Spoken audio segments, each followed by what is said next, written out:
No, right at the Okay, this one I will just put over here under on the. So okay, just on the suitcase underneath.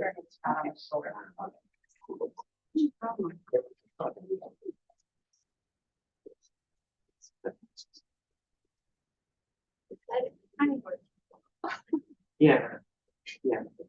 When people, a lot of people say, Yeah. hey. Nice to see you. So I figure a lot of people are going to opt for online. Yeah. Okay. We have just over 80 people registered. That was split almost 50-50, a little more than 50-50 in favor of the online streaming. So these are mics as much as possible. We have lapel mics. So for folks who are going to use slides, if you want to use the lapel mic, and then just Okay. when you're done, and then we have a handheld lapel for you to use if you're talking about slides from. You could also stay at your table if you want, so you don't necessarily have to be up at the podium. Not that folks who are using slides, because you will know your pace. Yeah. Their things. Just either in speaking order. Nazra will start us off to a quick introduction to a session. Get us set up, and everyone said, I'll then just pick it up from there. We're live now. And Is your speaker? Yeah. Oh, turn your speaker off. say, you have about 5 minutes to give us some things to consider related to some of the other considerations of generative AI from your different perspectives. We will then go to questions, but there are 2 questions that some people have emailed us some things at that point. Sent you those. So we'll handle those first to get the conversation going, and then from there, any questions that come through the chat or from the apps. Pretty open.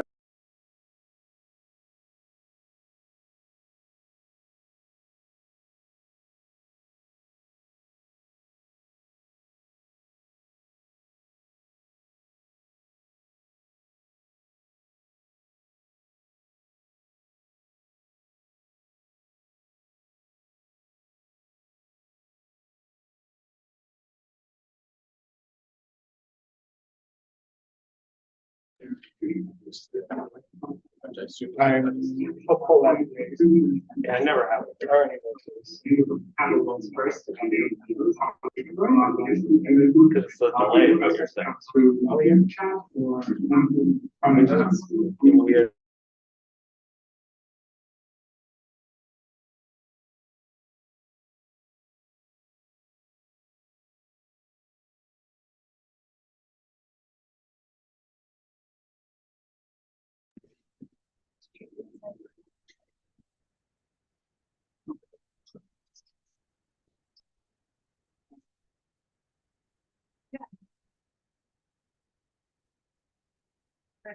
I'll just offset it.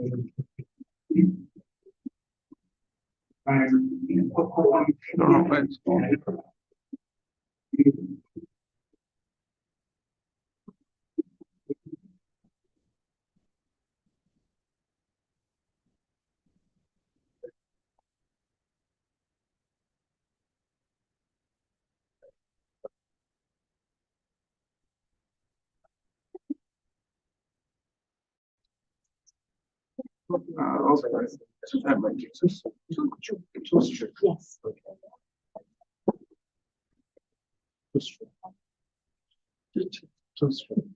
That's where you do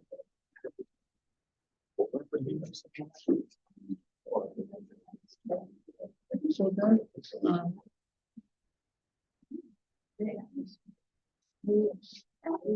so we'll do the same thing like the last time. Yes. I'll do the introduction, the panel, just make sure because this is how the camera looks like. No. And also. When you talk. I'll be at the podium as much as possible before Yeah, I. that's it. With the mic behind them. Well, yeah, at that point, if they're answering questions. Yeah. I wouldn't necessarily be associating unless I'm reading questions. Yeah. From the online chat. Yeah, if I have any question, I can let you know. But I don't- Take a mic, don't you? Yes, please. Thank you. We have 4 people last time. Oh, yeah, well, Sorry, so long. Turn it on. very positive. So, and I would say that, well, no, nothing that I'm saying is particularly positive. The ethical issues, I mean, there's a lot of them. Sure, yeah. After you use So we'll this one see. and It'll be very interesting to hear. just make sure you put it on your suit jack, so there's. Well, I've really focused on research. So from a faculty perspective, from more general perspective, but pulling in anything really to do with students. So that'll be interesting to hear him do that. But I do have, like, I've got a couple of things. I've done research in my research students. I'm just not housing.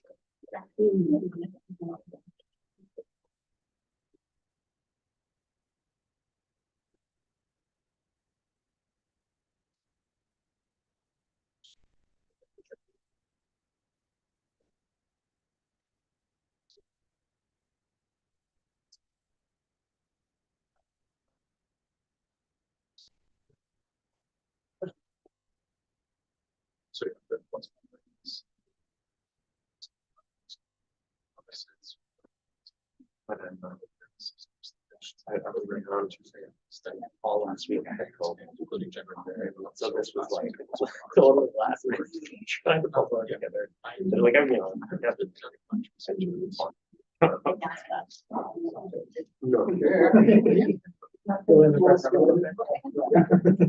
But yeah, I made it. I didn't think I was going to, but I did.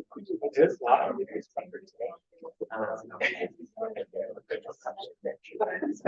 But I was surprised because they started off really wild. It's like, oh, this is gonna be like last time, no big deal, whatever. I'll just take a couple of days off,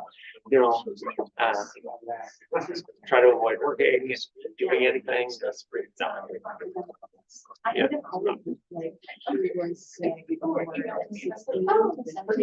Yeah.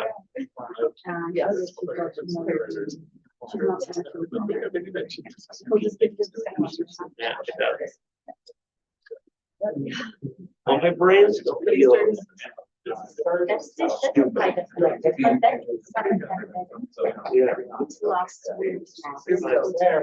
Yeah. Yeah. I Like, get this mild symptoms. Until last week, I just remember. It was just there for a little bit. yeah. But hopefully, I can mask the stupidity.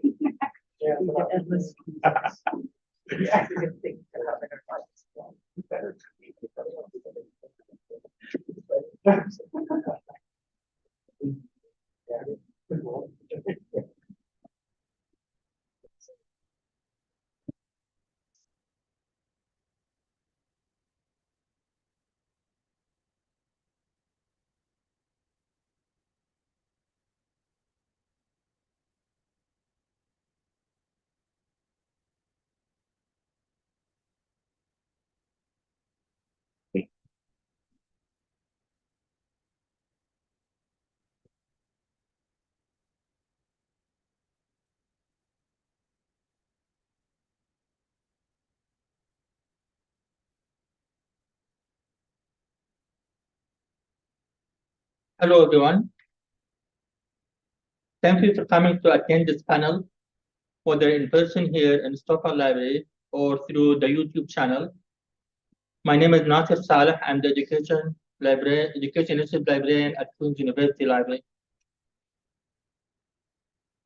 To begin, let's acknowledge that Queens is situated on traditional Anishinaabe and Haudenosaunee territory. We are grateful to be able to live, learn, and play on this land. So to introduce this panel, I would like to mention that the technological advancements that brought forward by the development of AI have made a greater potential to benefit society when used in a controlled and regulated manner.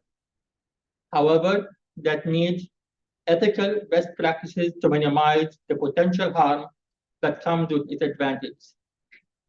Because this powerful technology brings in many significant ethical concerns, including the distribution of harmful content, lack of transparency, copyright infringement, data privacy violations, and the amplification of existing bias.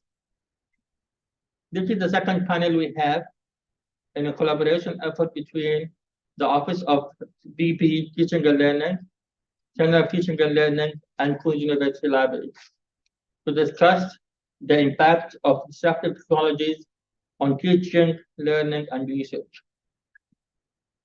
Before starting the panel, we would like to thank our colleagues that have made this event possible: the Center of Teaching and Learning, the Office of BPTL, and our colleagues here at Queen's University Library.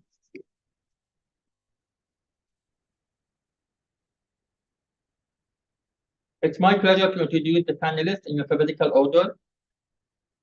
Our first panelist is Nick Abernethy. Nice to meet you, Nick.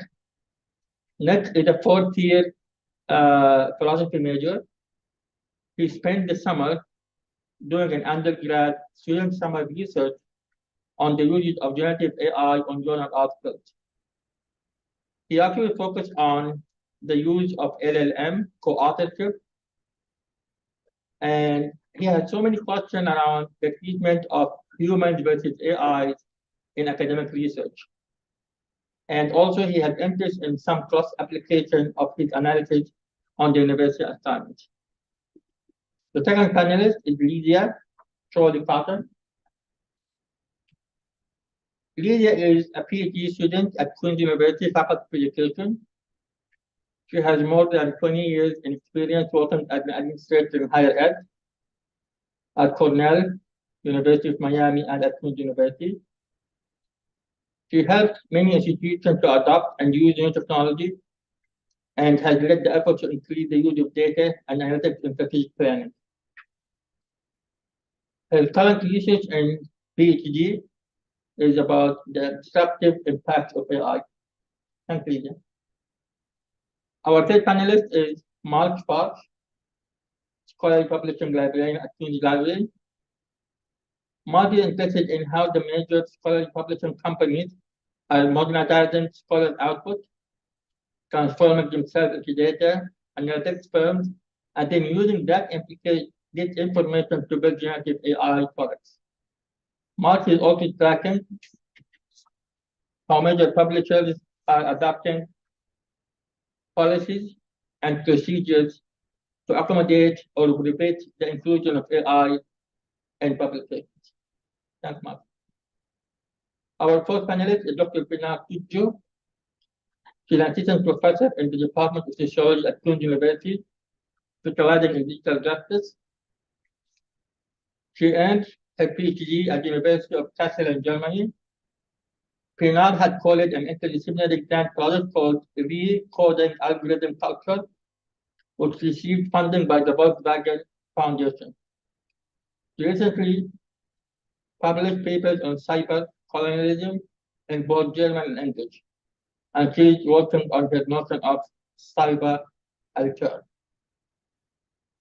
She's also a co-founder and spokesperson to the academic association Decolonial, EV, a Berlin-based association of anti-racist, post-colonial, and decolonial thinking and practice. It's my pleasure to hand over to Dr. Dale Leckerman, Director of the Center of Teaching and Learning, to moderate the panel. Thank you, and welcome for everyone here.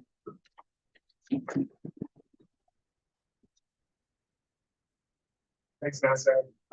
And good morning still it is. Good morning, everyone. My name is Dale Leckerman from Center of Teaching and Learning. Welcome to our panelists. Thank you so much. And welcome to you here physically in the room and to a number of people joining us in the online space at this point. So just some quick overview of how we're going to run things today.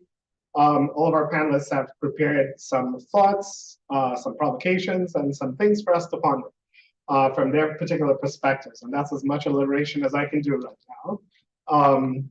But they're going to give us some thoughts to consider for about 3 to 5 minutes. In between that, I will prompt you to kind of write down some of those questions that might be coming up for you as you switch over mics. And also for our folks online to perhaps type in some of your questions into the chat that you might have for that particular panelist. As we work our way through the panelists, we'll come back to a question and answer session or more engaging type of dialogue between our panelists and you here in the audience, online and in person. And that basically takes us to what the panel looks like during the course of today or our time together. At any point in time for folks here in the room, if you do need to help yourself to refreshments, there's some up front for you. So with that, should we get started? So Nick's going to tell us a little bit about his work. Alrighty, am I audible? Yes, sir.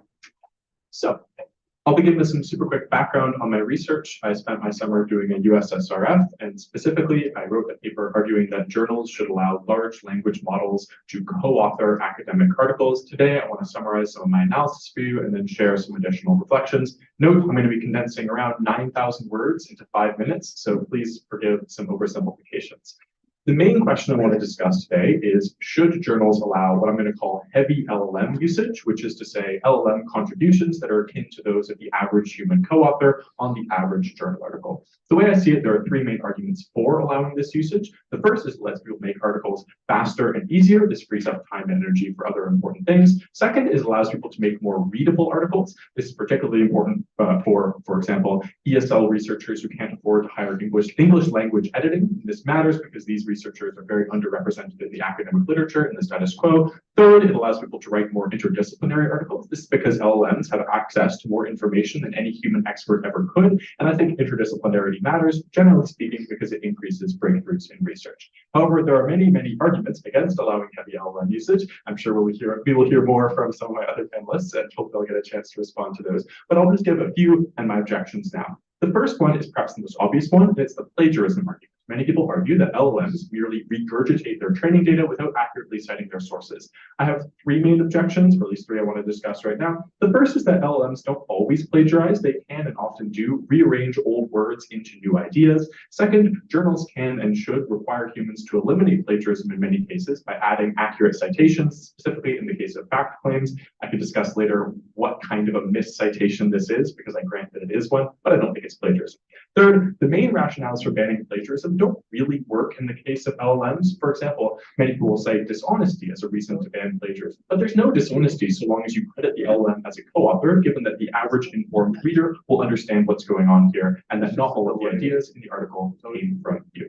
Next argument against allowing heavy LLM usage is just harms to workers, specifically the idea that they would lose the skills that they outsource to LLMs. My simple objection here is just that researchers are likely to still use the relevant skills like writing, research, and critical thinking, but just in different ways. For example, you would still use your critical thinking skills in choosing between the different arguments that an LLM gives you, so you're likely to still maintain the relevant skills. Next is harms to research as a whole. There are 3 main harms to research. First is intellectual stagnation. The concern, as was brought up earlier, is that LLMs are biased towards dominant views, and so if they're allowed to heavily contribute to articles, they will entrench these views. My main objection here, I do have others, but my main one is just that many researchers can and will tell LLMs to argue against dominant views on the topic, which heavily mitigates the scope of this risk. Second, on harms to research, is the idea that there is a concern regarding reader distrust, but the empirical evidence is surprisingly inconclusive here. Third, undue influence. Many people fear developers undemocratically narrowing the range of expressible opinions in the academic literature. However, my main response is that it's going to be profitable for developers to keep this range as wide as possible because it allows them to attract as many consumers as possible. However, all this brings me to the main argument for a ban, which is the harms to LLM co-authored articles specifically. For starters, many people cite bigotry, quality of writing, logical validity, and calculative accuracy as all areas of concern. My main objection to all of these things is that these problems are either inapplicable to the latest LLMs, which are actually pretty good on a lot of these fronts, or all of these problems are solvable via either existing journal policies or existing journal expectations, also peer review expectations as well. But what I haven't mentioned yet in terms of a harm to LLM articles specifically is the concern of factual accuracy. As I'm sure we're all aware, LLMs hallucinate a lot. They come up with a wide range of falsehoods and misleading statements, and these can oftentimes be hard for humans to spot. My main objection is that instead of just banning LLM co-authorship outright, journals can and should impose new policies that require fact-checking all LLM-generated fact claims. The obvious main response is that researchers will ignore this policy because it's basically unenforceable. My counter-response, which I can expand on a little bit later if people would like, is that researchers who ignore unenforceable policies are likely to ignore bans on heavy LLM usage because these bans are actually also largely unenforceable. So switching from a ban on heavy LLM usage to my proposed policies won't really affect the behavior of these specific researchers. And so the researchers who are affected by that policy are the ones who are most likely to follow it and thus do the due diligence that is necessary for allowing LLMs to improve articles. Quickly, I want to just touch on some bundles of analysis that I'm setting aside for the sake of time, but that I encourage you all to independently research. First bundle is just the harms done by training LLMs, for example, environmental degradation and worker exploitation. I think we're going to hear some more possible harms from you. Second is just the question of whether journals should allow LLMs to be credited as co-authors. That's something that I discussed a lot in my paper, but not discussing here. Third is just all of my objections that take the form of arguing that a given problem with an LLM is also a problem with human researchers. For example, consider bias towards dominant views. This is also something that affects many, many human researchers, and undue influence, again, something that affects many, many human researchers. I'm setting these specific objections aside because I've actually been grappling with whether they really matter. The relevant question here is as follows. If humans have the same problems as LLMs, does this actually entail that journals shouldn't engage in differential treatment? Frankly, I'm unsure. Now, I want to conclude, sorry for going over 5 minutes, by just acknowledging that many of you won't be convinced by any of my earlier analysis. And to be honest, I don't even know if I'm convinced. The main reason that I spent a summer coming up with arguments for allowing LLM co-authorship is because the entire academic literature overwhelmingly opposes the idea, in my view, without really giving it a fair shot. And I believe it's absolutely vital to appreciate the possible opportunities of generative AI rather than merely the risks. Ultimately, even if in just a really small way, I hope I've helped in this regard. Thank you.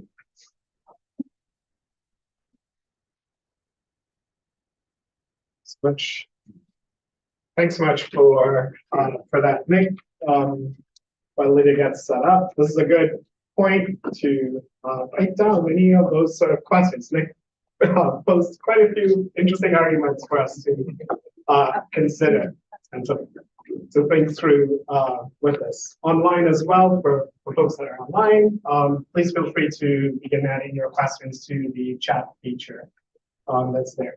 And just a last reminder, which I should have done at the beginning, my apologies, the session is being recorded.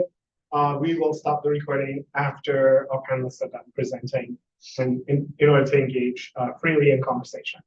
So Lydia, over to you. Sure. Hi. So the purpose of my presentation is to be more thought-provoking. I'm excited to be here and I'm excited to be part of this conversation. Do I need to have the mic? Oh, yeah.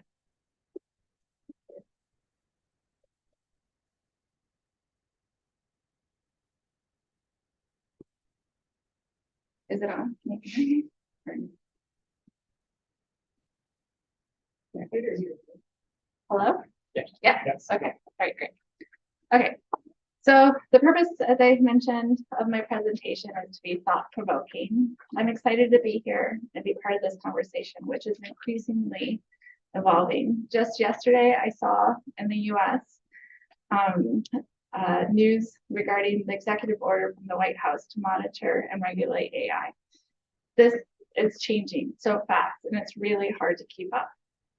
During my presentation, I'll briefly touch on concerns, some of the obvious and hidden concerns, the rapid evolution of AI, how it's increasingly, or it's exceeding human performance.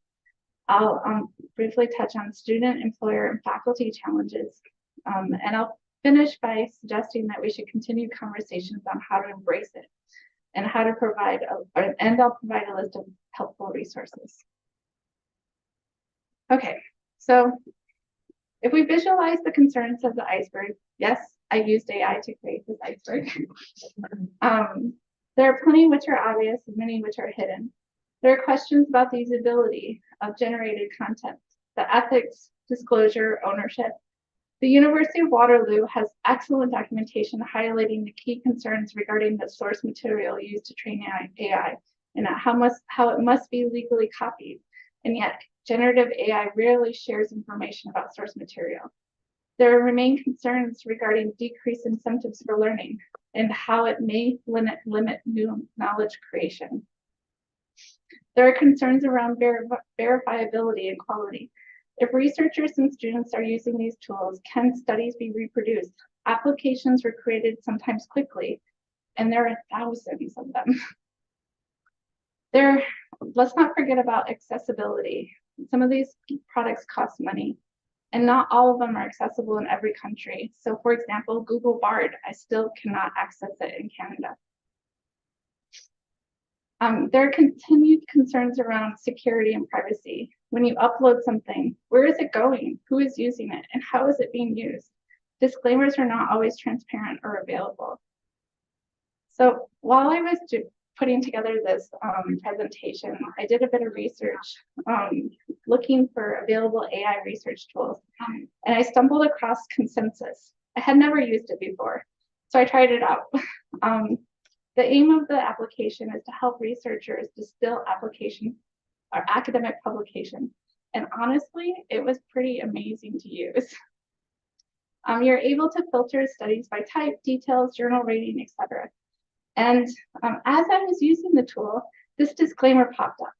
And as you can see, it has an important note. Consensus results are not meant to be taken as final truth, but rather as a reflection of relative research. I thought this was great, and it was a great reminder that this is merely a tool. So I've touched briefly on some of the major and underlying concerns related to the application of AI. It is clear that generative AI is constantly evolving and doing it fast. Our society is undergoing rapid transformation, and with continuously breaking new boundaries, AI is. And we are now at the point where we're seeing AI exceeding human performance.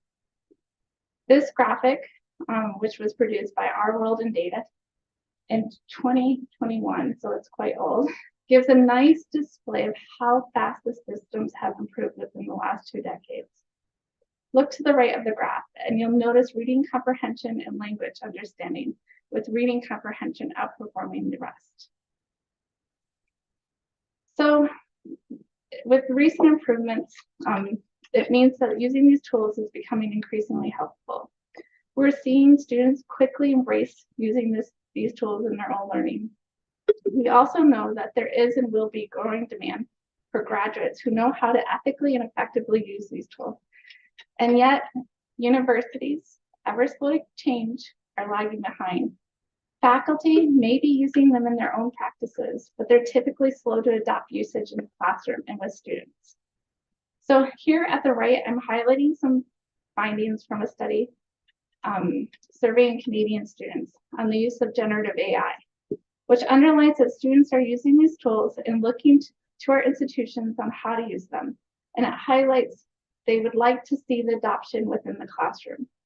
Yet, at the same time, they are possibly uncertain about how to adopt them. Note that 60% indicated that they thought using the tools constituted as cheating. So here, we're left with many questions, and I'm sure many more will come. But the good news is that we're not starting from scratch. When figuring out how to respond to these challenges, many groups have been considering these issues for a long time, and here I'm highlighting just a few of these. In order to move forward in this landscape, I would like to suggest that we continue to foster open communications. Dialogues, forums like this are amazing. I want to advocate for transparency, make it know what your discomforts are and talk about them. Acknowledge the rapid emergence and evolution of these tools. Things are constantly changing. And lastly, we should look to addressing our concerns quickly. Don't let your concerns deter you from exploring and trying out these new tools.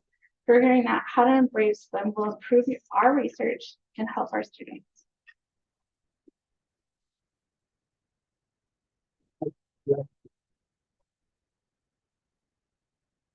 Thanks very much for that. Mark? Okay.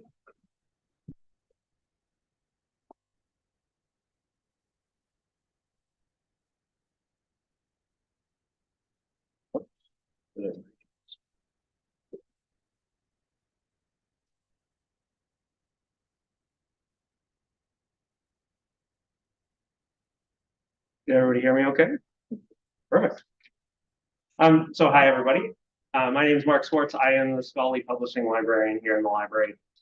And my normal expertise is in scholarly publishing and in a previous life in copyright. But over the last couple of years, I've developed a research interest in both privacy and surveillance. So a few years ago, I was part of a cohort of an organization called the Library Freedom Project, which is a group of librarians that are focused on issues like privacy, intellectual freedom, and information democracy. And much of my presentation here comes out of the work of that group. And some of the points come from a presentation that the president or the head of that group is doing tonight on AI and ethics, what librarians need to know. And if you are interested in watching that presentation, I can circulate the recording afterwards because Allison's fantastic. She does a really unbelievable job in articulating all of these things. As for my own work, I published a recent paper in the Surveillance and Society journal called the Academicon, AI and Surveillance in Higher Education.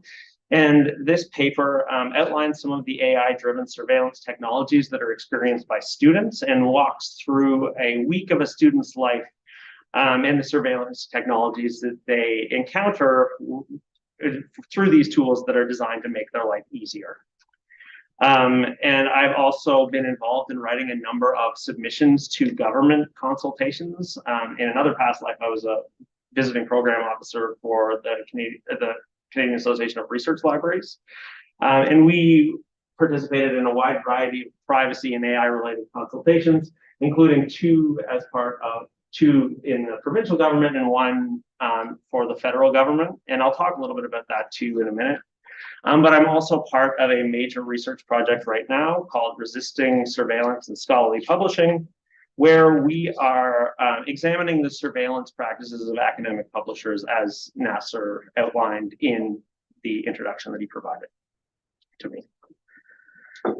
But what I'm going to try and do today in my 5 minutes is I've just tried to break it down to 3 major ethical issues that exist around AI and research. And I've been fairly generous with the theme, so I bring a few things in that aren't necessarily perfectly tied to it, but I've tried my best in this short period of time.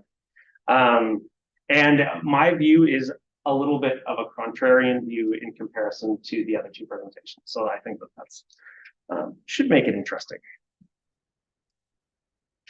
So my first thing is that while, as was stated, AI has made unbelievable improvements over the past 10 years, it's important to note that we are operating in a very well-funded AI hype cycle. And that popular conceptions of AI and how it works and the way that it's being marketed are part of that and are oftentimes very wrong. So everybody's tried AI, it does a really great job in producing, at first glance, convincing answers to questions and images based on prompts. But what is really happening here? In a recent interview with the Washington Post, Meredith Whittaker, who is the president of the Signal Foundation, also one of the founders of the AI Now Institute. And if you've ever, if you want unbelievable resources about AI, please visit their institute page. It includes a ton of stuff. But she characterized the launch of ChatGPT as an expensive advertising campaign for OpenAI and Microsoft. And what she said is that the engines of these companies are driven by a need to report revenue and growth increases every quarter, forever, something that is obviously not good for the social benefit.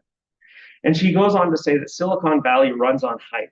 And the way that companies in Silicon Valley do this is in a lot of cases, they create hype around a product or idea, just like they did through, OpenAI and ChatGPT, which then drives an investor funding cycle by both private and public investors. And it's that hype and image that is more important than the product. And that is so central to everything else that is happening here. It's just all driven by the specific massive amounts of hype and the amounts of money that are going into developing these things. And the second point that I'm going to make is that AI products are trained on our data without our consent. And AI companies are not transparent on how they're creating this product. It's often referred to as a black box. I did generate this using, this is what an AI black box would look like according to the Bing image creator, which is, ChatGPT, or the image creator, the DALL-E image creator, which is part of ChatGPT. Meaning that we really don't have any idea what they're pulling in to create this generative text, how they're getting all of this information. Presumably they're just, ingesting everything that's on the internet to be able to train these things, but we don't actually know. And there are almost no regulations or regulatory checks in the environment around AI. Anybody and everybody can make these tools. I mean, it was noted earlier that there are thousands and thousands and thousands of these tools that are now available, but there's no checks and balances. Everybody makes them. Everybody's just trying to make as much money off of this as possible, without any real regulatory guidelines to inform how people create these things. So as I mentioned, everything on the web is being scraped. And you've probably heard the common complaints by authors, screenwriters, and artists. But of course, it also includes all of our research outputs that are being ingested into these things, papers, data, books, etc. And it's not just the stuff that's published on the open web. Many AI research tools, like the one that you mentioned before, all of the ones like Cite and all of those, the way that they work is they encourage users to upload all of this content, articles, books, PDFs of books, everything. So you are contributing to train AI as you use it. It's your free labor. You're tagging the works, you're highlighting the works, you're making connections, which are then used to increase the value for the specific company. And you are also contributing the works of those authors that you're uploading without their consent in almost all cases.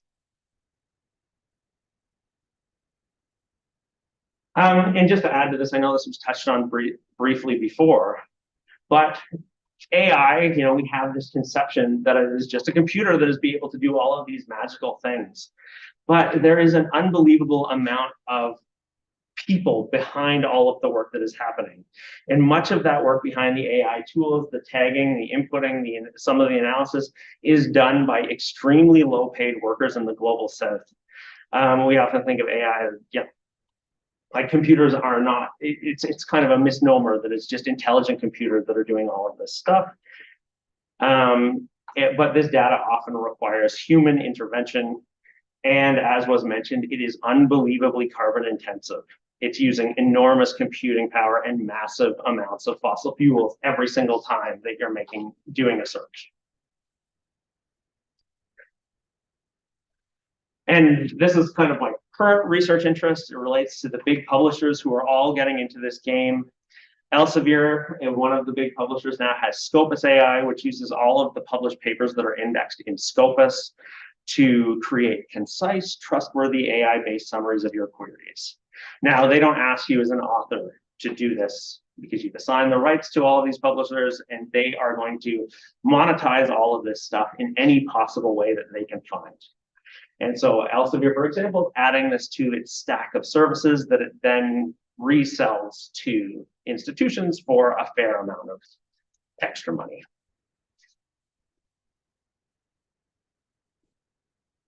And my third point is that AI is fundamentally dependent on the surveillance business model that drives much of the internet.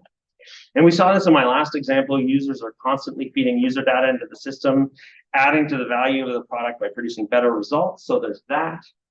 But AI can also be used to influence behavior and provide feedback that will result in specific outcomes or generate specific types of outcome or revenue, since the decision-making is generally controlled by powerful and oftentimes private companies with no public oversight that are negatively incentivized to not serve the public good because they're just trying to make as much money as they possibly can.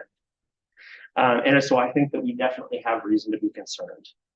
And to add to this, I know this was mentioned before too, AI is never neutral.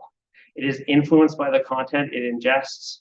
Large data sets being ingested from the web means that there's a ton of racism, a ton of misinformation, a ton of conspiracy, a ton of stereotypes baked in. And there are also AI products that encode those biases.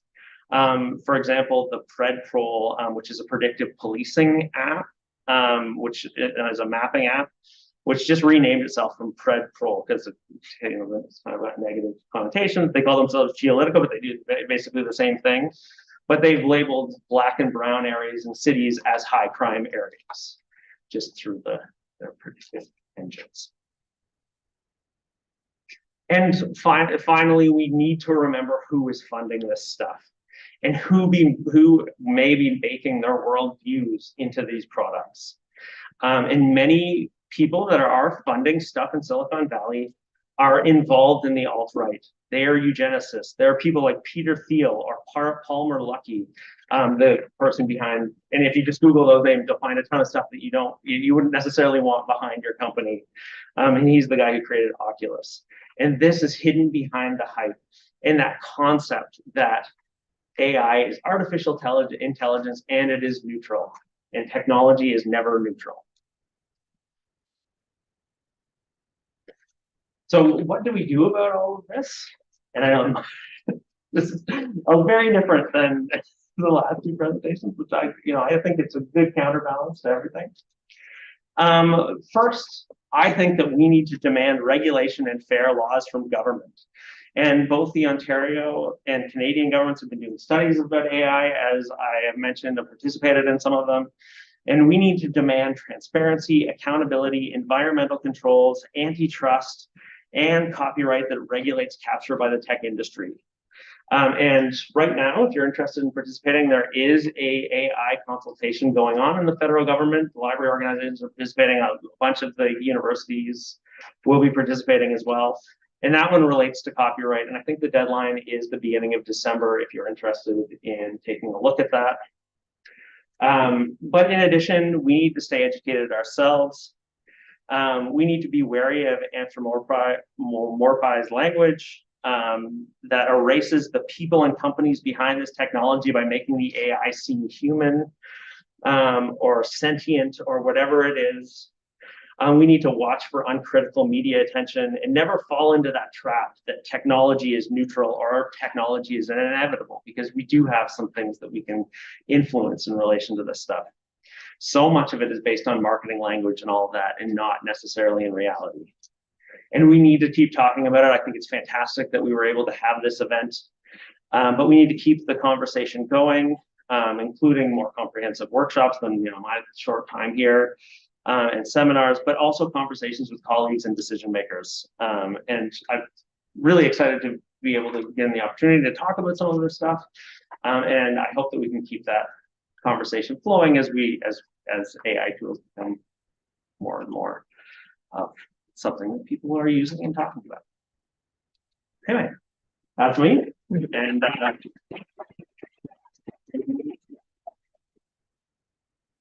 thanks so much, Mark.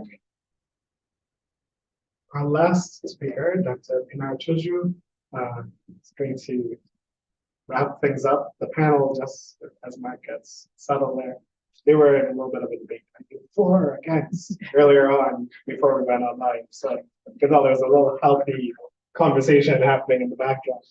But that's what we really Yeah, thank you, Mark. And so I will.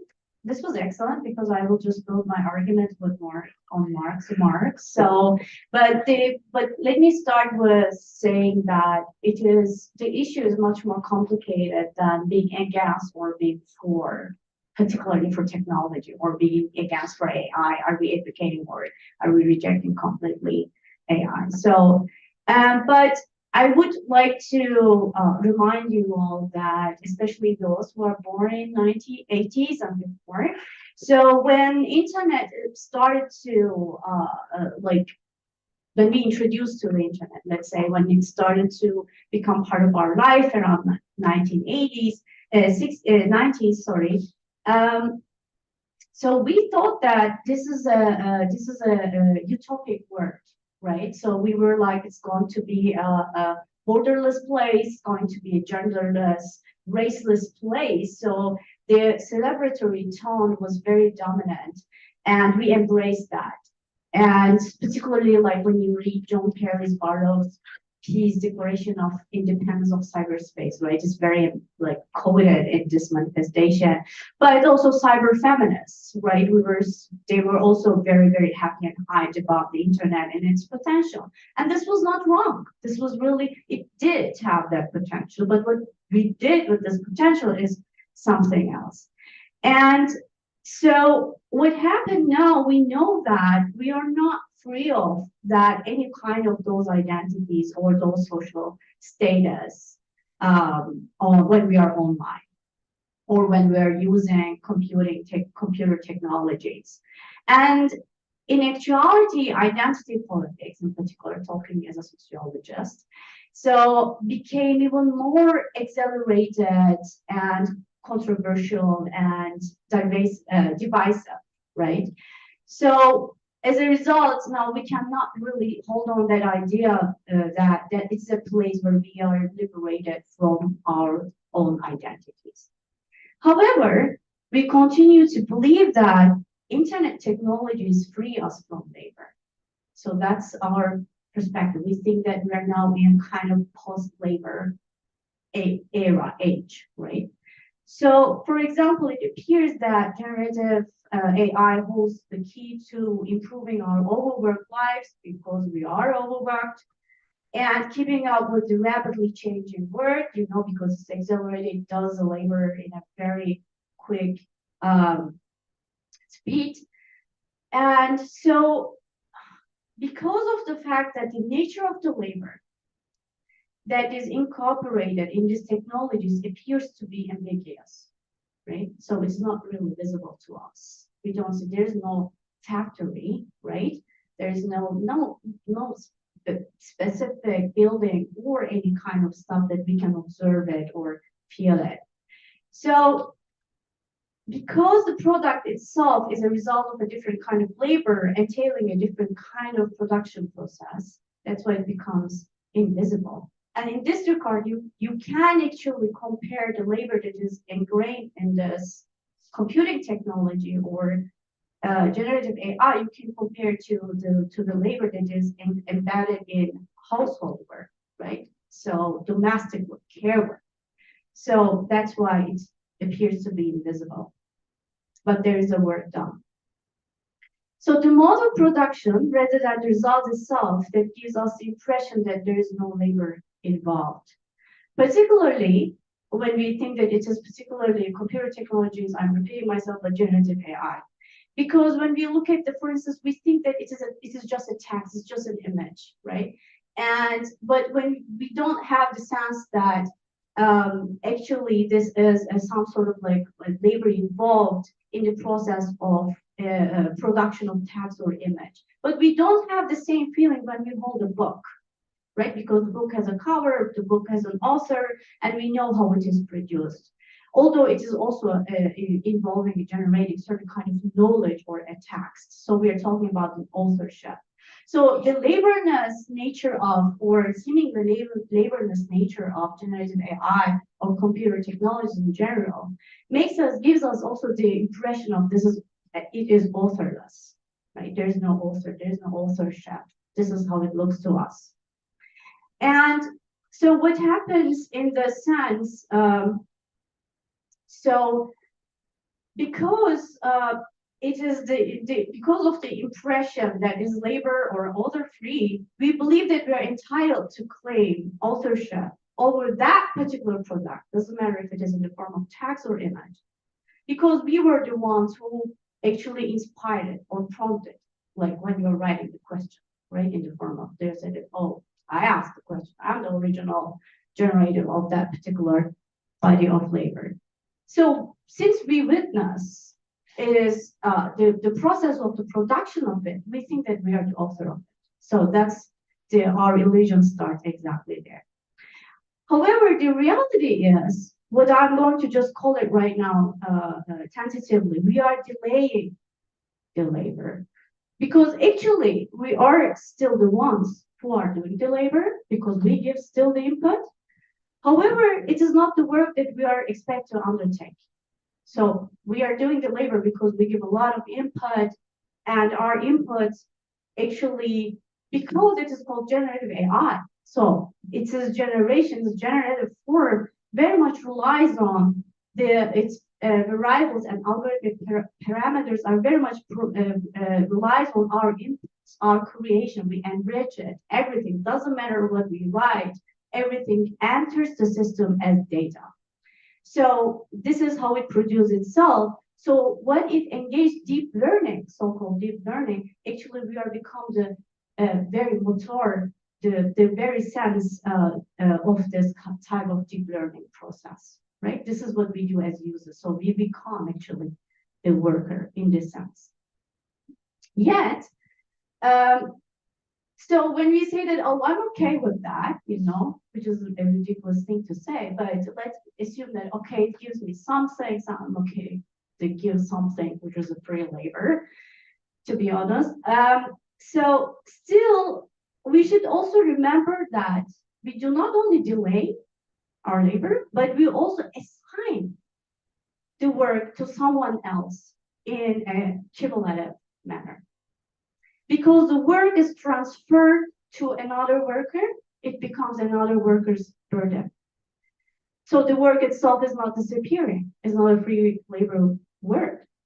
But the impression it gives to us that it is post-labor and effortless work, we have a worker or workers, whatever, whose existence we are often not aware of, right? And in fact, Time magazine published an article on this issue in January 18, 2023 about ChatGPT and the labor involved in the production of ChatGPT. So in this article, I just give a little bit like try to summarize it. So in this article, they indicate that, you know, they say that, well, the brilliance of ChatGPT is actually not coming from Silicon Valley directly, you know, because there are those brilliant guys, you know, over there, but it comes from cheap labor. So this is exactly the fact what they're putting on the table, as Mark also said previously. But what happens with that labor? So it's not just like because they put some sort of data set, but they involved in the process of particularly workers in Kenya put particular work to make ChatGPT less toxic. So this is one of the most important things that we need to remember. So we need to understand what they're doing with their neighbor. So GPT, what does it stand for? GPT actually generative pre-trained transformer. Isn't X? This is like, you know, mind blowing. Like when you read it, transformer. But when we did it, GPT-3 was not released, right? This is how I remember. They couldn't release it, not because it didn't have the linguistic capabilities that ChatGPT had now, but because it was so much prone to violent, sexist, and racist remarks. So this was the reason they said, hold on, we cannot release this monster out there. They had to get rid of first the sexist, racist, and violent remarks. So the Kenyan workers come actually to the stage exactly for that process. Their work is cleaning the toxic content and making GPT less sexist or racist or violent transformer, if you want. So what happens then to these toxic things, right? When we think about, especially in the context of environment, right? When we think about this, we all think about this environmental issue. What happens to this toxic content? So the workers that the Time magazine interviewed, I think it's over than, am I exceeding my time? Over than, I think 36 or whatever, maybe even more. They all said that when they were exposed to that toxic context, it had a mental damage on them.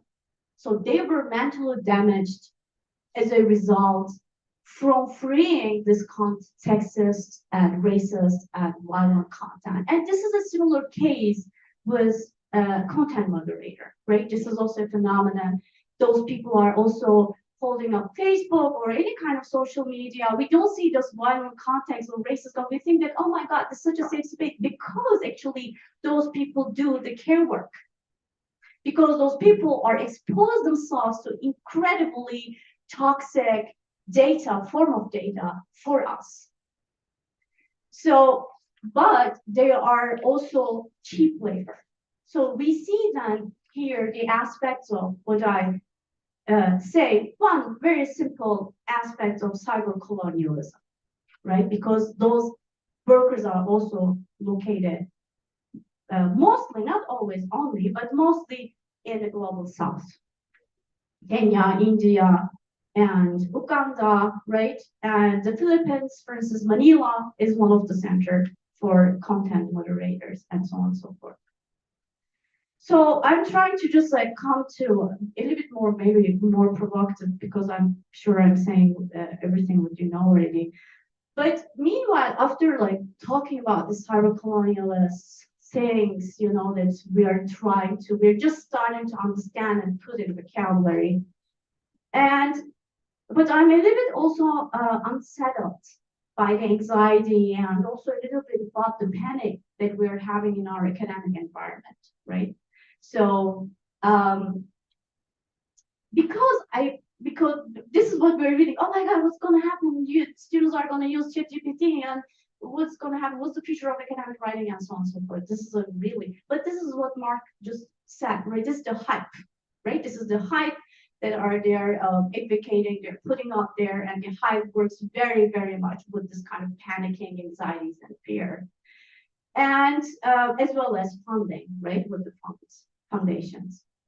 But I think as academics, as scholars, I think we need to gain a little bit self-confidence, first of all, and say that the abilities of those kind of like softwares are, first of all, overstated. I do believe that. They are hyped. And when we just like give ourselves to that kind of hype, we also produce that, right? We should definitely stop doing this. And second, we must really recognize that its methods of knowledge production cannot compete with our expertise, which we constantly update, invest, we embody intelligence, we live knowledge as scholars, as researchers. So as a result, it cannot compete with the intelligence of a scholar, an intellectual, and also a knowledgeable teacher. So we really need to put it and make it clear. So this is also an important fact for the students to remember. This is another aspect. Because they have to remember that we are the true experts in this field, in our fields. So when they use generative AI for their exams, assignments, or papers, we can see it. So there's also that kind of discussion. Can we detect this? Can we produce another software who can detect this kind of stuff? My answer is no, there is no software for this. And presumably it will never happen. But they will, of course, claim that it does. And we will go on spending money on that, maybe institutionally, but it's never going to do the job, because those things is generative in a sense that it improves itself, continuous, and we cannot catch up with that. But I, as an expertise in the fields of let's say migration, the fields of digital justice, I can detect that because I do live that knowledge. So this is what the students should remember and keep in their mind when they're doing that. And let's say that we couldn't see it. I couldn't see it, right? I couldn't see it, that they use it, I couldn't. But students themselves should engage in deep learning, in a real deep learning, rather than relying on such software to achieve good or better grades. Because at the end of the day, they will go into this authorship paradox, you know, of something that they don't deserve, or they actually doesn't belong to them. So in this case, you know, just using ChatGPT for their exams, for their assignments, the joke is not on us, not on the professors or the instructors, but the joke is on students who think that they can cheat us, right? So we need to communicate that. They should really understand that that actually what's happening is that they have to understand the complicity of it, and that they're not cheating us when they do or even think about that. Yes, thank you.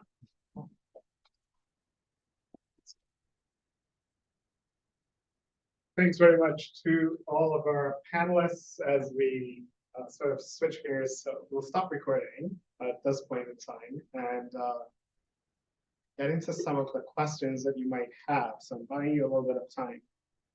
Now, panelists, just that, there were a couple of questions that were mailed in. So I'm interested in hearing your sort of response to the second question that we circulated in particular, because I think you spoke a lot to some of the ethical implications of generative AI and a number of things to consider in both the pro and con type of settings with things. Any questions from the audience? I'll engage the audience here first, and I see a hand in the back, so I'll be hearing me and not seeing me for those of you online.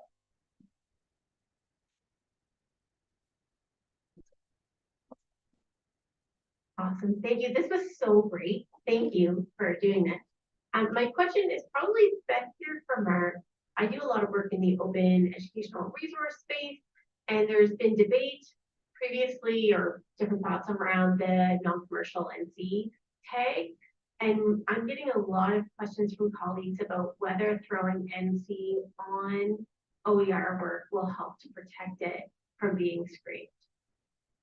So I don't think it matters at all. I don't think that any CC license, no matter what you're putting on it, is going to make any difference. I think that everything is being scraped in. They are scraping in, copyrighted work that is scanned from print. Like, they're getting users to contribute tons of stuff. So I think that once you put something up on the web, it is going to be included as source material to help train AI, no matter what. They don't like these companies, they don't care. They're just trying to maximize the amount of money they're making until the government does something and makes them reveal what the algorithms behind what they're doing are. They're going to scrape everything. So yeah, I don't, anything that you write is going to be used, no matter what. Once it's published, it is going to be used. Good for dissemination, maybe. Yeah. Well, I mean, some people take the view of it as it's good because it informs the voice coming out of the AI, and if you want your worldview to be reflected in that. But obviously, there's lots of people that are probably doing the opposite, and you're going to get a very skewed worldview if you take the entire internet. Any other folks want to weigh in on that particular? Any other questions on the floor right now? Yes.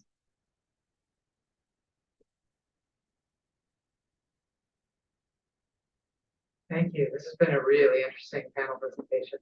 My question was mostly spurred by Nick's presentation, but I invite any of you to think about this.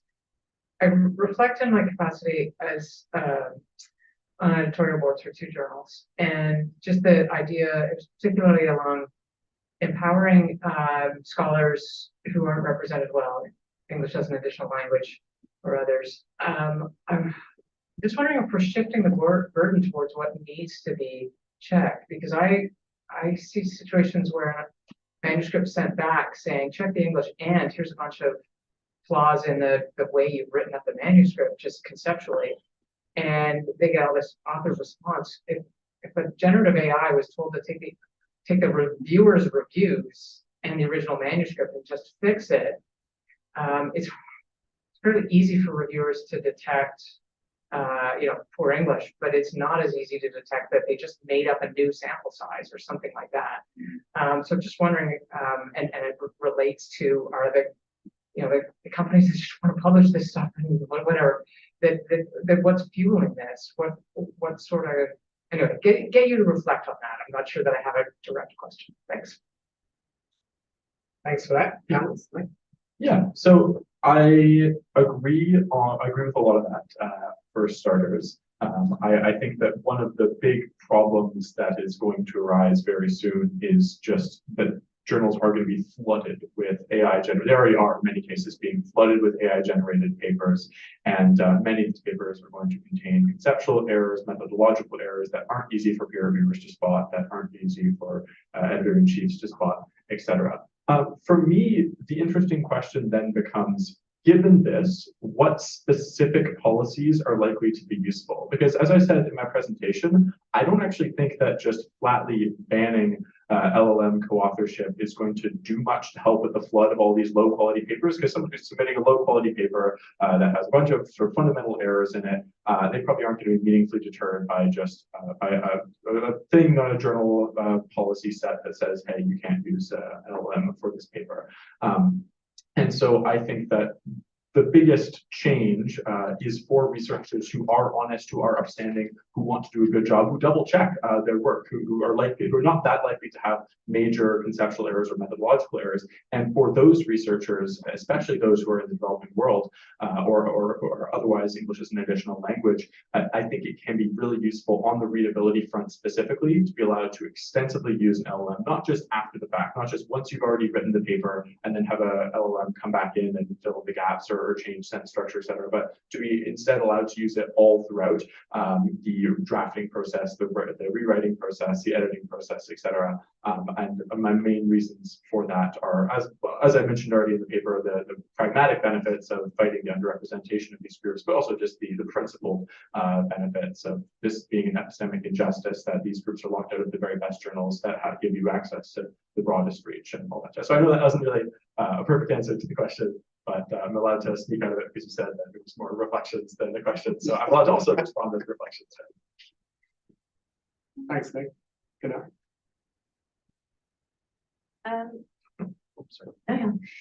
So I think if I understood it right, this was more about the grammar check, this is what you were talking about, I think, because we need to differentiate those two things.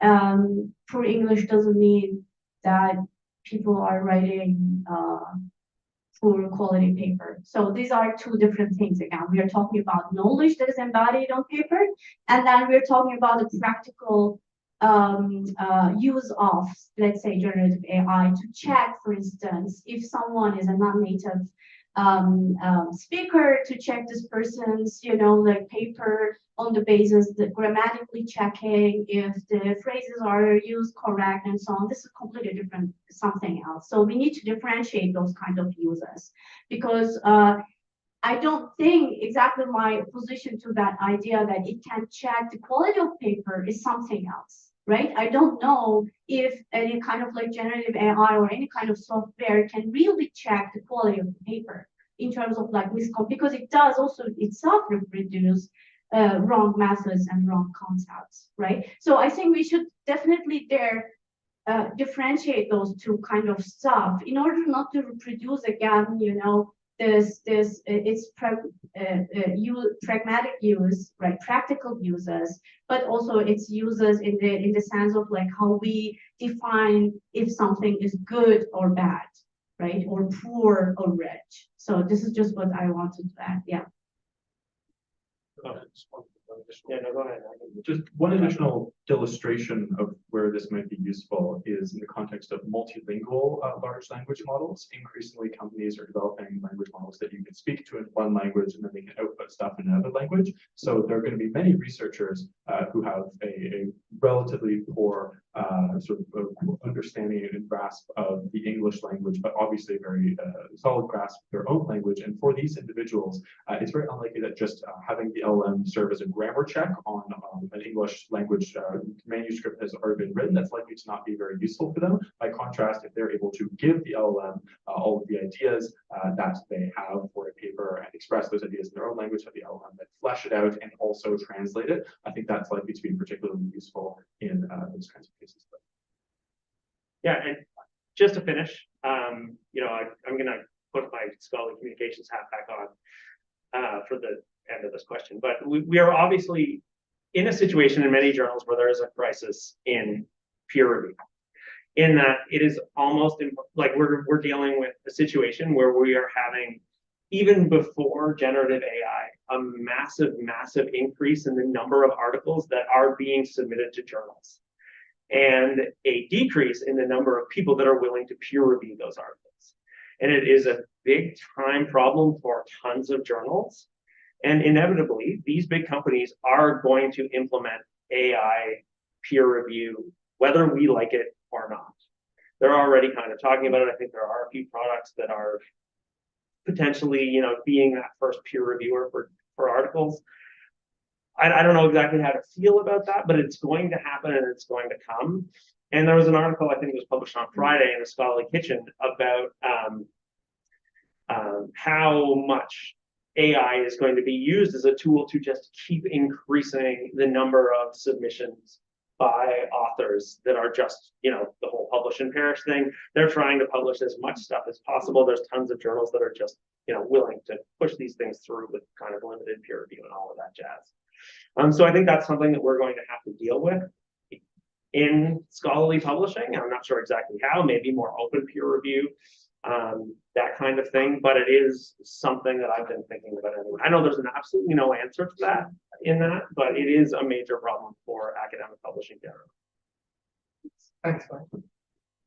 I'd like to echo the appreciation that's already been expressed around the room of the panelists and the time that they've taken this afternoon. And so thank you to all for your contributions and sharing your positions. I've obviously been thinking more about generative AI within the context of the university classroom. And I just want to echo the sense of concern verging into panic when it comes to what generative AI means for the future of the classroom. I'm curious, and I may not be the best person, I may not know my own blind spots here, but I don't see the same kind of concern verging into panic when it comes to our research enterprise. Meaning that I don't think there's, I'll be provocative, I don't think there's much critical conversation happening around the work that graduate students, faculty members do on the creation of knowledge. So I don't want to exclude that from the classroom, but I do want to think that it's an important element of the work that we're talking about.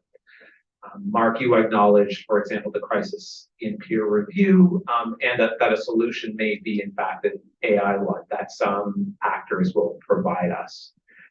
My question is there concern through to panic that I'm unaware of as far as the quality, inclusion, analysis of the work that we do under that broad rubric of research to the same degree as it exists as far as our students are concerned? Or is this something where we are focusing our attention in one area and we should be focusing our attention in another as much?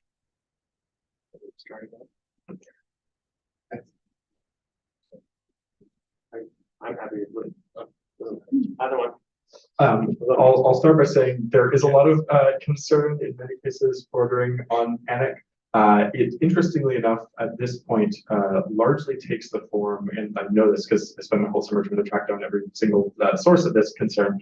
It largely takes the form not yet of like journal articles and books, but instead just on like letters to the editor and other sort of shorter form pieces of writing. But I agree with you that there's more concern in the context of students doing university assignments, and I do think it's relatively easy to explain why there is differential concern, and indeed why the differential concern is appropriate. I think it's probably just because the AI right now is, as previous speakers have said, good but not yet great, and being good but not yet great is really, really bad for student assignments where good but not great is enough to get you an A or enough to get you a B or even in some cases enough to get you a C. Whereas AI is not yet at the point where it's going to be super, super helpful for really, really high level research, really, really high level analysis. So the simple truth is that just not many grad school students feel the need to use it. Not many professors feel the need to use it for writing academic articles, whereas tons and tons of students, especially, I think I've heard from people that this is an even bigger concern at the high school level, where just writing something that is comprehensible is enough to get an A in many cases. And so I think that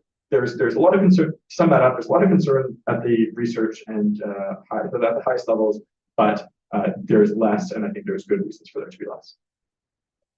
Okay, so I was just gonna say, I actually think, there is concern at the graduate level, and speaking with my classmates, a lot of them who don't have English as their first language, where they're putting something into ChatGPT and then they're asking it to rephrase it or summarize it or change it completely. So I think we need to have open conversations with our faculty on like how to use it at that level. Yeah, I totally agree with that. I think that may be one area where, you know, there are specific applications that need to be talked about, particularly people, you know, that don't necessarily have English as a first language and are doing research at that level, and maybe there may be very useful applications. I would say for like generally, Meredith, I'm quoting Meredith Whitaker again, but basically, you know, she said that ChatGPT at this time can maybe be used to replace a junior copywriter, but never to replace a senior copywriter, because the text is going to be it's not going to say the stuff that you expect it to say. And I've put a whole bunch of stuff that I've been doing to experiment with ChatGPT, and it pretty much takes as much time to fix whatever ChatGPT has said and make it make sense in relation to what I'm trying to say, even with, like, you know, great prompts and all of that jazz, as it would for me to write it myself. And whether or not that changes or not, we will see. I am not as optimistic that we're going to see as fast change as is being advertised. I think that is part of the hype. I think that this was, you know, that they've hit kind of a level that may not increase quite as quickly as we all think it is, even though everybody's saying, oh my gosh, this is the new greatest thing. The new thing was released, and then you try it and it, you know, kind of similar to the old outcomes. So there's obviously applications, but at that kind of, you know, graduate level research level, or, you know, faculty research being done, I think that we're pretty far off of ChatGPT being able to replicate the capabilities of researchers. One tiny anecdote I wanted to share is that what happened to me a lot as I was doing my research was I would start reading a short little piece, and then halfway through they would say, actually, everything you've just read was generated by ChatGPT.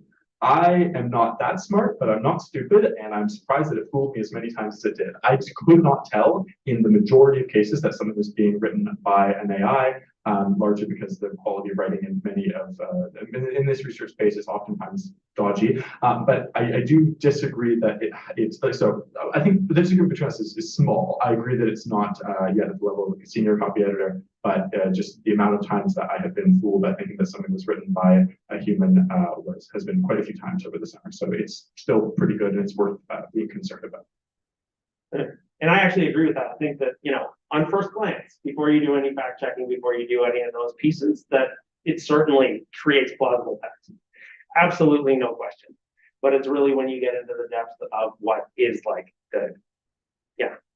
what makes the research, I think that it is where you get the differences. Maybe that will change really quickly, but, you know, we will see. So I guess circling back to your original question, I think that it's being used a lot by undergrad and that population is going to move up. So I think we do need to address it at the higher level. Yep. I was just like thinking, it's like because why I think your question was like why we're not panicking about generative AI as much as we panic about the publication, about books and so on, as much as we are panicking in the classroom, right? So the use of this, Yeah, right? just to qualify, the whole research enterprise, I Yes. agree that we can be focusing on writing, but I think we can be using. Sorry, Dale. I would just to clarify the entire enterprise. I think we can use generative AI to help us with writing, but I think we can't be naive to the fact that it's just a large language model is just one way that we can do this thing. We have tools that help us with lit reviews. We have tools that help us with analysis, and that's a co-authorship, maybe in its best, cast in its best way. But it's not I would simply say that it's a new kind of co-authorship that's not well understood. And we've not, from an ethical perspective, we've not decided if it's appropriate or not, or how it's appropriate. And then from an ethical perspective, I'm disappointed with the asymmetric focus on the classroom when we're not scrutinizing our own colleagues or in our own practices. Yeah, I will just like, I was just thinking about this. I don't know if I'm going to the right direction, but it just like provoked some things in my mind. Thinking about that if it has something to do with commercialization of knowledge, like this asymmetrical concentration.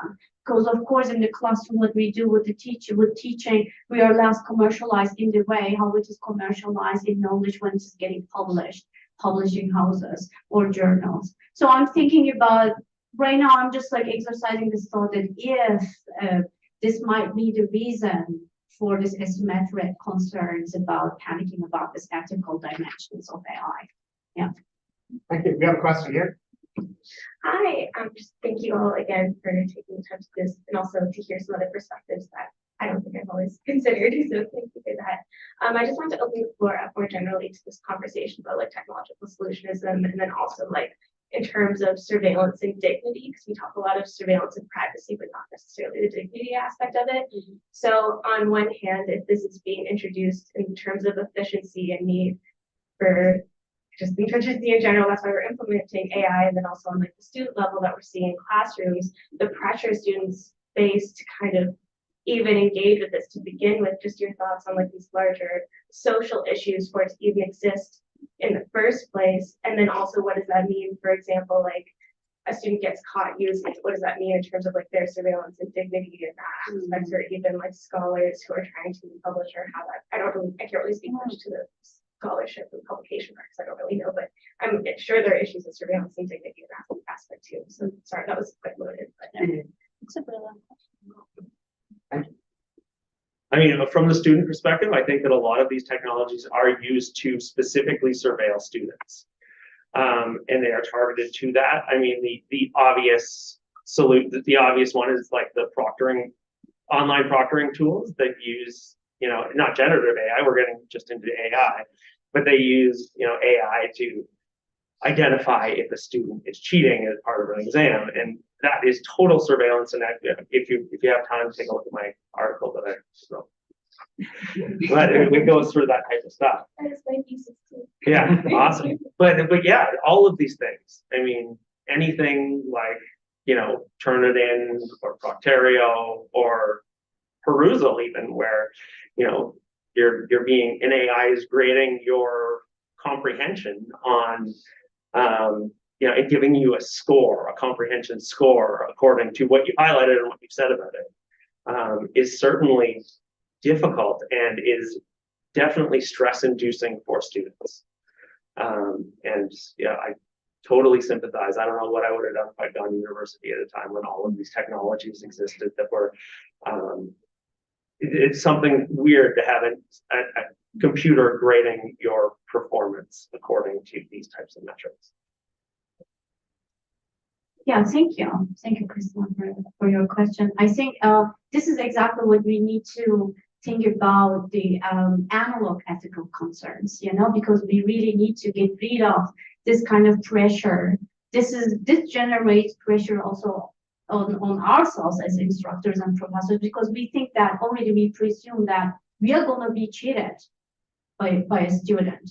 They're definitely using this generative AIs. So we're getting already this kind of like, paranoid state of mind that it actually forces us, and even sometimes unwittingly, to surveil those students. So it creates this very antagonistic polarization also at the university level, which I really don't like, because it prevents us to engage in healthy communication with students. So that's why our ethical concerns really need to start to make students understand that this is not about cheating, right? Because I hate this word, even when we say that, is it because they feel like they're doing something illegal, but we give them this impression, right, when they engage with that.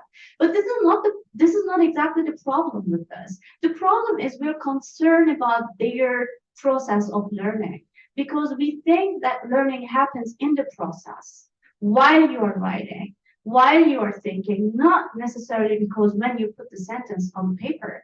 So we are definitely concerned about the damage that happens in that learning process.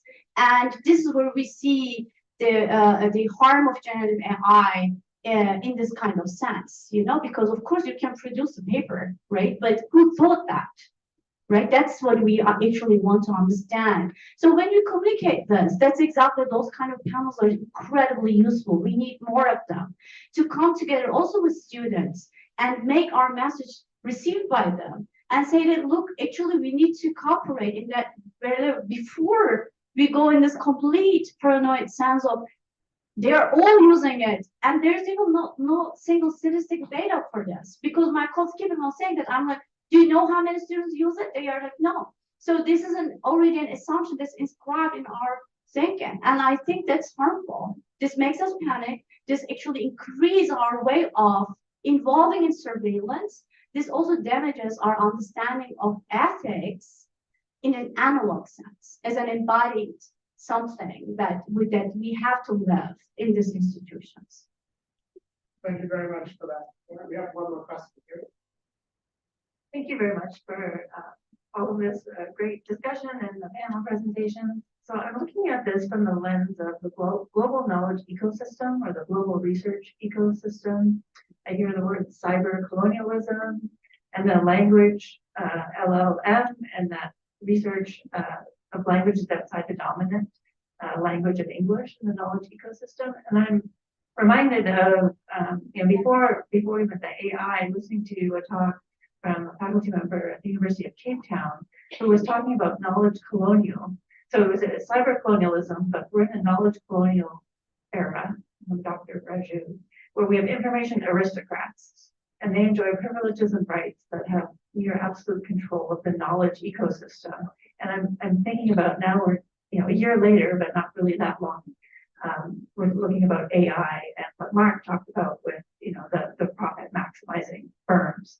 And so my question is there a role for the UN Sustainable Development Goals and Queen's institutional commitment to these goals in these discussions and as we think about ethics?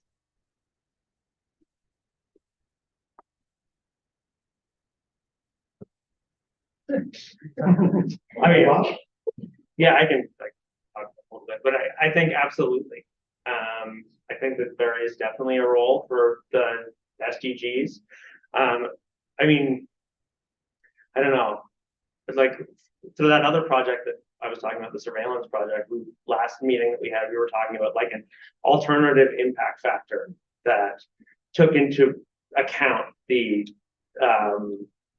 actions of companies that may not align with the SDGs and a variety of other ethical kind of considerations. Like, for example, as everybody knows, Elsevier funded ICE surveillance. So just taking into account, considering that, hey, if you're publishing with them, maybe that's something to think about. So totally something that was just part of a conversation that we had in a conference call, but I think that there is a lot of potential there, and there's something to think about and think about ways that we can tie some of this stuff in. We have time for perhaps one more question. Yes, we're just checking with you online. We're okay. Okay. Any last questions for our panelists? Yes, we have one more.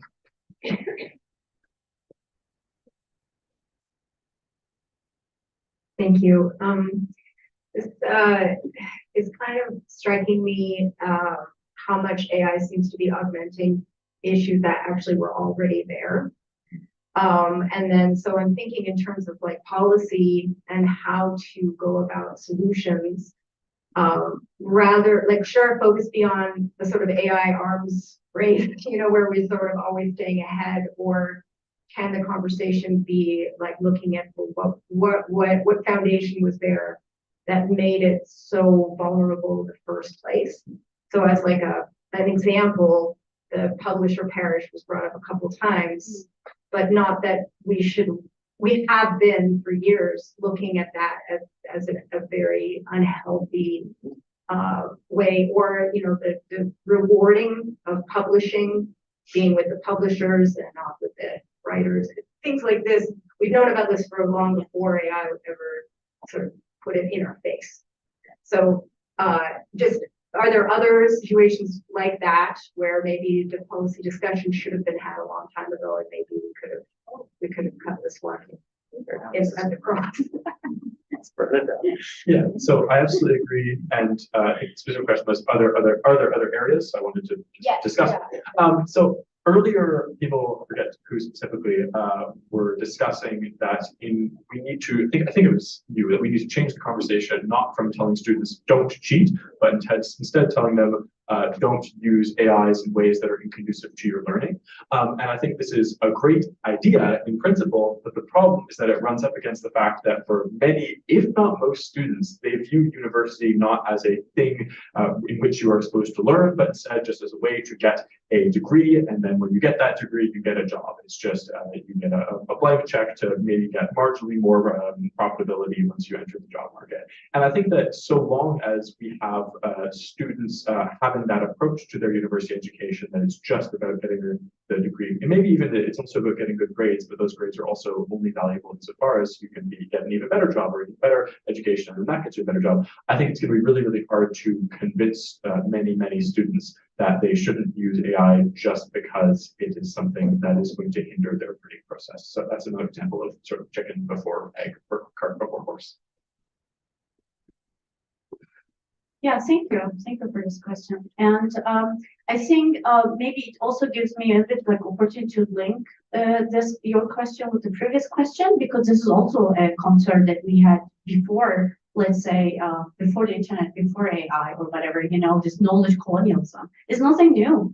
This has been happening. This is a colonial extension, that knowledge has been appropriated for a long time. You know, and there's a lot of discussion about, you know, also the aspects of how epistemic violence have been happening. You know, this is nothing new that we have invented now with the computing technology or anything else, but they are now implemented in new forms and there's technological dimensions. And of course, whatever we would like to call it, like data colonialism, what is it, digital colonialism or cyber colonialism. So there is this kind of like aspects that we couldn't have been able to intervene or change in a manner of like restoring social justice. So now we see that how those issues are accelerated, how those issues are, so to speak, recoded in this kind of platforms, you know, that now it becomes for us much more difficult to decode,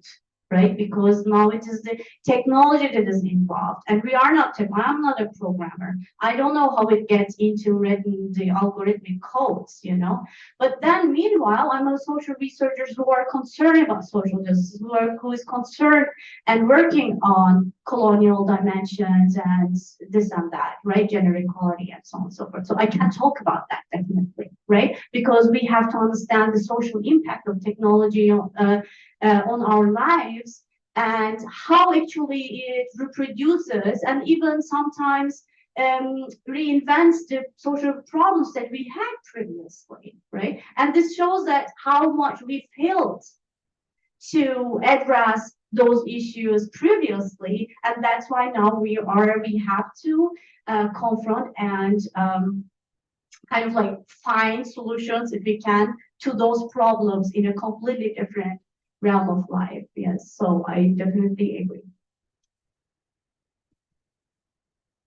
With that, we are at time, and I know that we can probably stay here and ask quite a few more questions.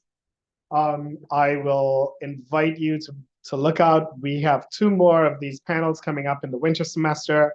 We hope to be hearing from some folks here at Queen's who are actively involved in research using AI, and bring that layer of the conversation forward in the winter semester, as well as some other elements of the conversation. So we look forward to seeing you at another one of these talks. I'll remind you about the resources.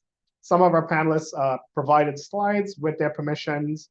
we will share those back and make some of those resources or leads that piqued your interest. We'll make those available to you with their permissions. And last, but by no means least, my sincere thanks in reaching out to you. You were very generous with your time and your willingness to participate and engage in this conversation. So thank you, Pinar, Mark, Lydia, and Nick for contributing to this conversation. Have a good rest of the day.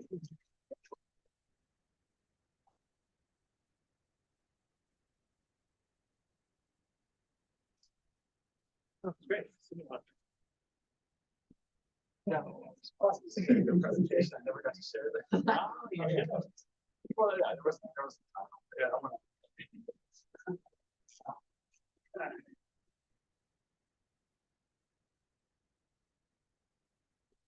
Now, we disagree on the. Well, I, yeah.